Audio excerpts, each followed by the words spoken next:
ils le savent depuis des milliers d'années. La mort est une forme d'illusion, la vie se poursuit après la mort. Les médiums, en tout cas ceux que j'ai testés, font la preuve qu'ils sont capables de communiquer avec l'au-delà. Je sais pas si on avait parlé du livre des morts quand j'étais venu la dernière fois, mais le livre des morts tibétain, c'est un texte qui date du 8e siècle, qui décrit avec une précision hallucinante tout le processus de fin de vie que l'on connaît aujourd'hui et ce qui se passe aussi après la mort.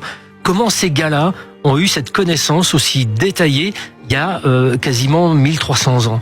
Parce que ils ont une pratique de l'introspection, une autre discipline scientifique. En fait, nous, on est omnubilés par notre science qui reproduit les phénomènes pour les observer, mais il y a d'autres approches tout aussi rigoureuses.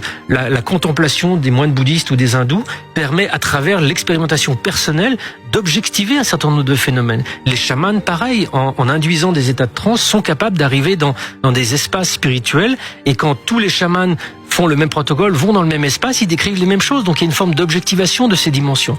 Et nous, on est un peu... On arrive avec notre vérité et qui a balayé toutes les autres, quoi. Disons que la science est devenue aujourd'hui aussi dogmatique que pouvaient l'être les religions dont on s'est débarrassé il y a 3-4 siècles en Occident, alors que c'est pas son rôle. D'ailleurs, les plus grands scientifiques, ceux que j'ai pu côtoyer depuis 20 ans, sont pas des gens qui sont pleins de dogmes, c'est des gens qui sont pleins d'ouverture et pleins de questionnements, et qui sont au contraire conscients des limites que l'outil scientifique ne permet pas de dépasser.